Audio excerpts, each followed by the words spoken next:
اے تن میرا چشم ہووے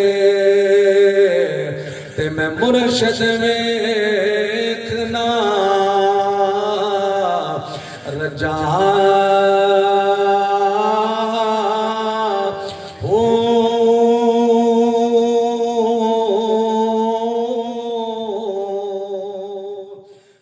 مولاي صل وسلم دائما أبدا على حبيبك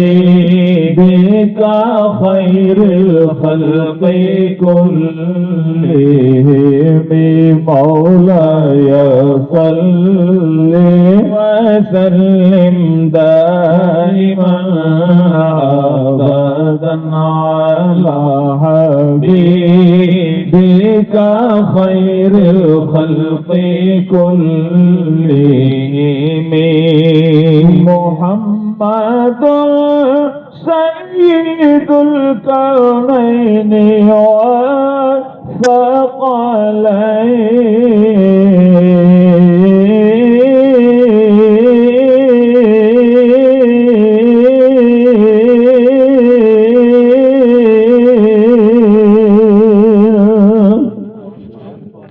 محمد سيد القرنين والثقلين محمد سيد القرنين والثقلين والفريقين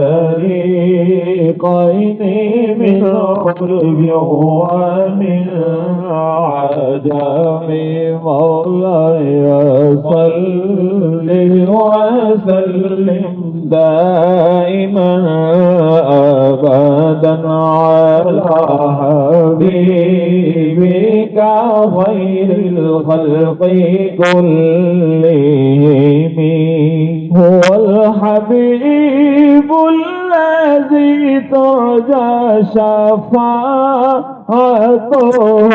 الحبيب الذي ترجى شفاعته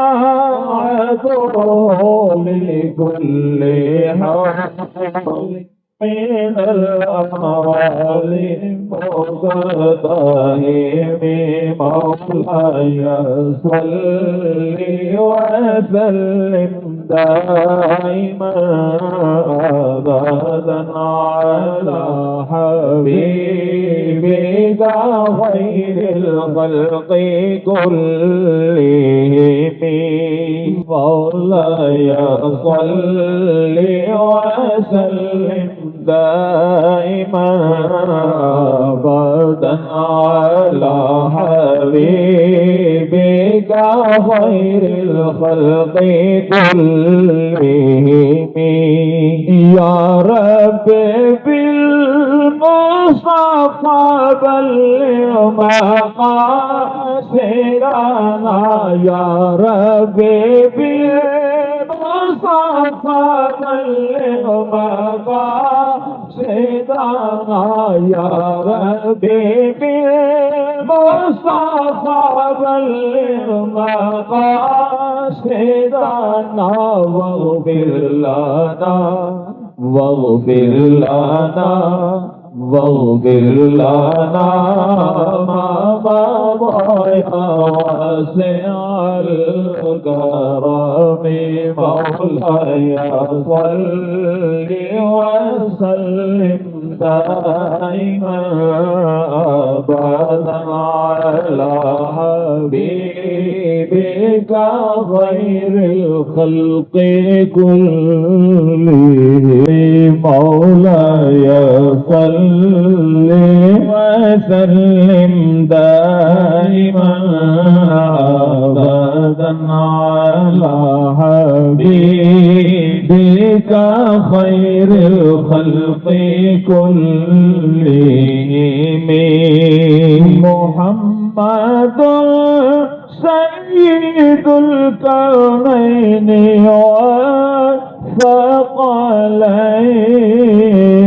والثقلين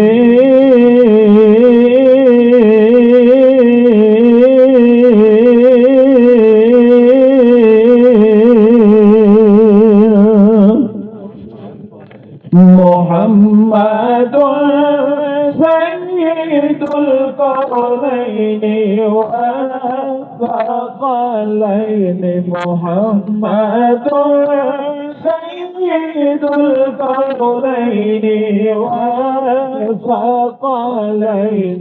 والفريقين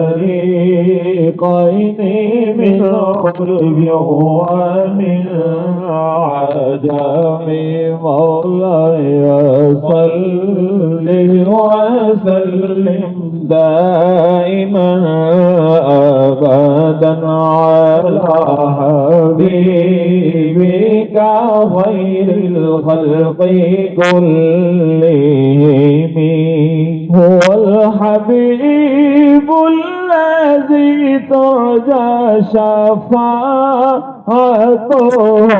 الحبيب الذي ترجى شفاعته لكل حول من الأموال مقتهم مولاي صل وسلم دائما أبدا على حبيبك خير الخلق كلهم. وہ بھی ساتھ ضرور پڑھا کرو جس میں درود کے ساتھ ساتھ سلام بھی شامل ہے. اب اس کی وضاحت میں یوں کر دوں کہ اگر ہم درود ابراہیمی پڑھتے ہیں تو میں وہ الفاظ پڑھتا ہوں. میں نے پہلے تھوڑی سی وضاحت کر دی کہ جو سواد کے ساتھ لفظ ہے نا اس کا مطلب ہے درود، اور جو سین کے ساتھ لفظ ہے اس کا معنی ہے سلام. جیسے ہے نا میں نے پڑھا صلو علیہ، صلو یہ جو سواد کے ساتھ ہے اس کا مطلب ہے درود پڑھو، اور آگے ہے سلمو سین کے ساتھ اس کا معنی ہے سلام پڑھو. اب اللہ کا حکم تو ہمیں درود کا بھی ہے اور بولیے سلام کا بھی ہے، بلکہ درود کا حکم ایک بار ہے اور سلام کا حکم 2 بار تاکید کے ساتھ. تو اب درود ابراہیمی کو ہم ذرا دیکھتے ہیں، توجہ فرمانا. اللہم صلی علی، یہ سواد کے ساتھ والا لفظ میں نے پڑھا. اللہم صلی علی محمد وعلی آل محمد کما صلیت، یہ دوسرا سواد کے ساتھ پھر آ گیا. علی ابراہیم وعلی آل ابراہیم انکا حمید مجید. اب میرا آپ سے سوال ہے کہ ہم نے درود ابراہیمی پڑھا، اس میں درود اور سلام دونوں ہیں یا صرف درود ہے؟ بولے اس میں صرف درود. قرآن میں حکم ہے یا ایھا الذین آمنوا صلوا علیہ وسلموا تسلیما، یعنی 2 حکم ہیں. ایک ہے صلو درود بھیجو، اور دوسرا حکم ہے سلمو تسلیما خوب خوب سلام بھیجو. یہ میں نے آیت کوٹ کی. اب میں اس پہ آپ کو درود ابراہیمی سنا رہا ہوں. اس میں درود تو ہے سلام نہیں ہے. درود کا لفظ سواد کے ساتھ صلی، اللہم صلی علی محمد وعلی آل محمد کما صلیت علی ابراہیم وعلی آل ابراہیم انکا حمید مجید. اب بتائیں درود ہے اور سلام بھی ہے؟ سلام نہیں ہے، لیکن ہمیں حکم کیا ہے؟ دونوں، درود بھی پڑھو اور سلام بھی پڑھو. یہ میں بات ذرا اس پہ فوکس اس لیے کر رہا ہوں کہ میرے دوستوں کو ذرا توجہ ہو جائے کہ ہمیں اللہ کیا فرمانا چاہتا ہے اور ہم صرف کس طرف جا رہے ہیں. درود ابراہیمی کا میں پہلے کہہ چکا ہوں بڑی برکت والا درود پاک، بہت زیادہ برکت والا درود پاک ہے، بے شمار فضیلتیں ہیں درود ابراہیمی کی. لیکن صرف اس کے پڑھنے سے آیت پر عمل نہیں ہوگا. آیت پر عمل کب ہوگا؟ جب ہم وہ درود پڑھیں گے جس میں درود بھی ہوگا، جس میں سلام بھی ہوگا. یعنی سواد والا لفظ بھی ہو اور سین والا لفظ بھی ہو، وہ کیسے ہو؟ آپ کی مرضی، جو مرضی پڑھیں. اللہم صلی علی سیدنا و مولانا محمد وعلی آل سیدنا و مولانا محمد وبارک وسلم وصلی علیہ. یعنی اس میں صاد والا درود بھی آ گیا اور سین والا سلام بھی آ گیا. اب آپ کی مرضی ہے، آپ پڑھ لو صلی اللہ علیہ وسلم، صلی اللہ علیہ وسلم. آپ پڑھ لو آپ کی مرضی، صلی اللہ علیہ وآلہ واصحابہ وبارک وسلم. آپ کی مرضی پڑھ لو الصلاۃ والسلام علیک یا سیدی یا رسول اللہ. میرے پاس اتنا وقت نہیں ہے کہ میں اس کو مزید وضاحت میں لے جاؤں. آپ ماشاءاللہ صاحب ذوق لوگ ہو، سمجھنے والے ہو، آپ بھی ریسرچ کر سکتے ہیں. اپنے مسجد کے محلے کے عالم خطیب علماء سے آپ پوچھ سکتے ہیں کہ اس کی وضاحت کیا ہے. نہیں سمجھ آئے تو پھر اللہ والوں کے دروازے پہ آ جاؤ، پھر سمجھ آئے گی. میری بات ذرا غور سے سنیے گا. میں صاحبزاد خان کی موجودگی میں ایک بہت بڑا جملہ آپ کو دینے جا رہا ہوں. ہم یہاں جہاں بیٹھے ہیں، جس محفل مجلس میں موجود ہیں، یہ کوئی افسوس کی محفل نہیں ہے، سوگ کی محفل نہیں ہے، یہ کوئی افسردگی کی محفل نہیں ہے کہ ہم یہاں سنجیدہ ہو کے بیٹھے اور پریشان ہو کے بیٹھے.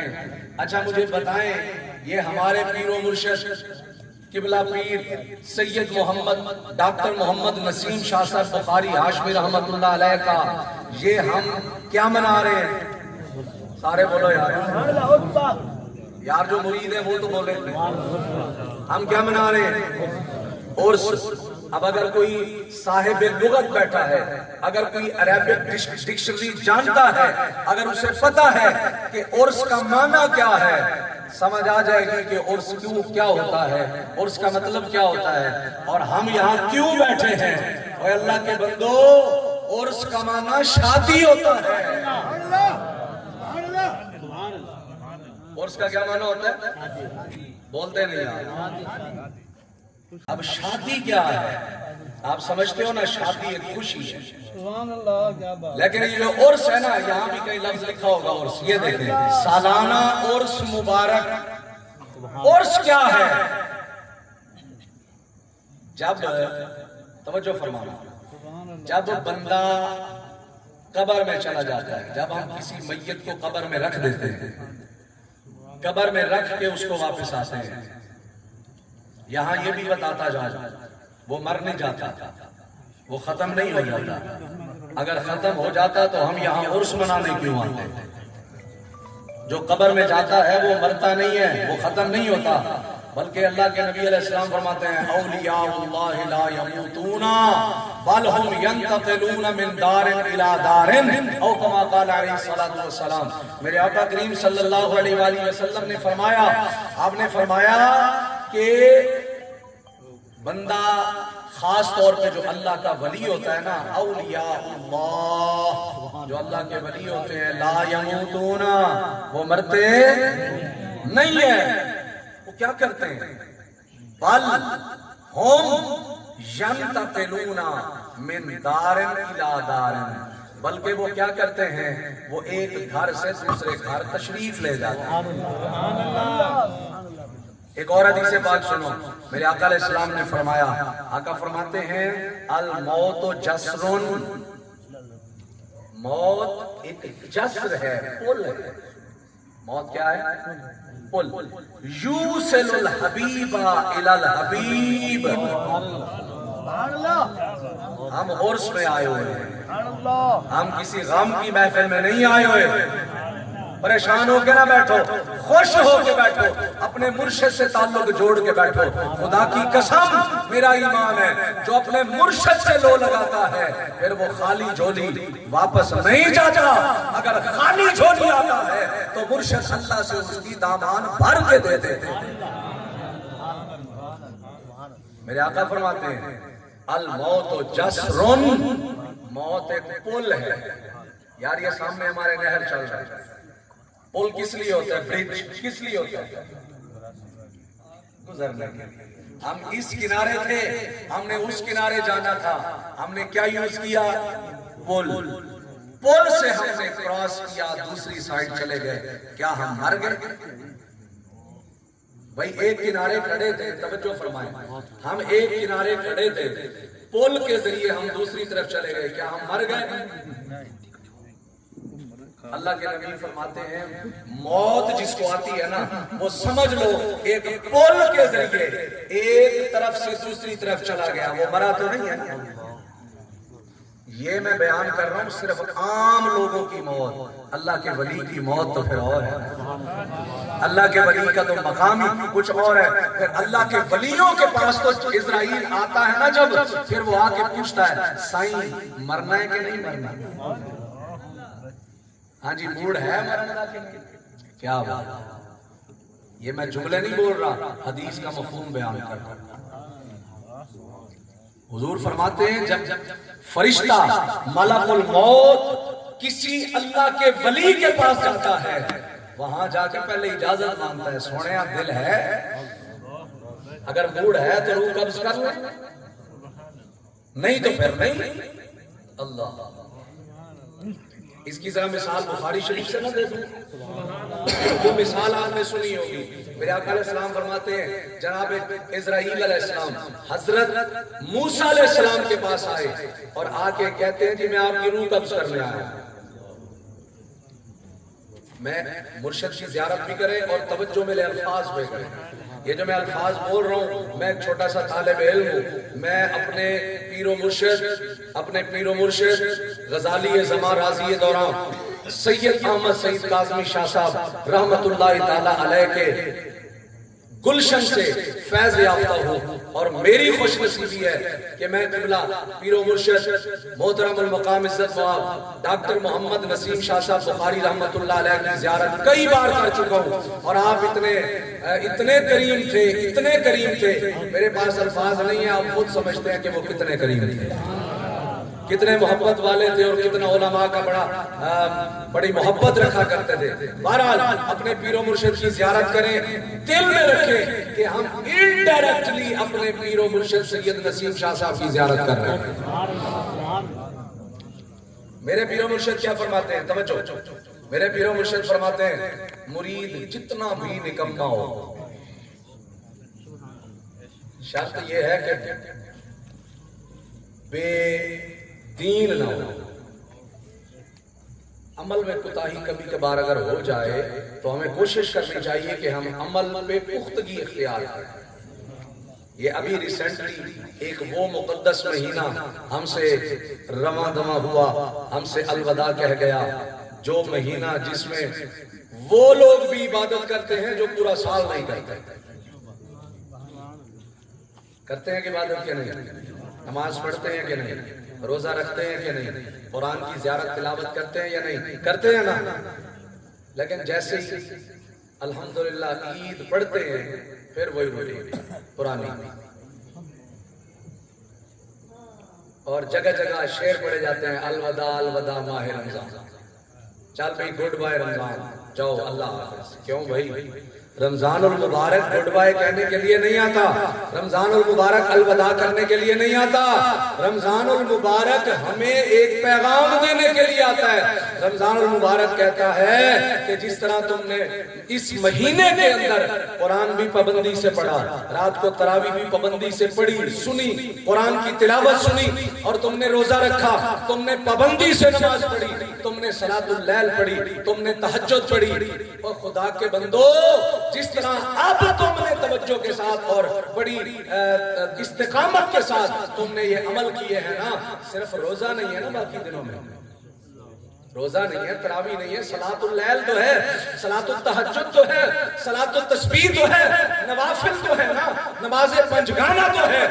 رمضان المبارک کہتا ہے بس یہ میں نے اب تمہاری عادت بنوا دی، اب اس عادت کو چھوڑنا نہیں ہے، بلکہ قرآن کیا کہتا ہے فَاسْتَقِمْ كَمَا أُمِرْتَ وَلَا وَمَنْ تَابَ مَعَكَ۔ میرے آقا علیہ السلام کے غلاموں، اللہ فرماتا ہے فَاسْتَقِمْ كَمَا أُمِرْتَ، اے میرے بندوں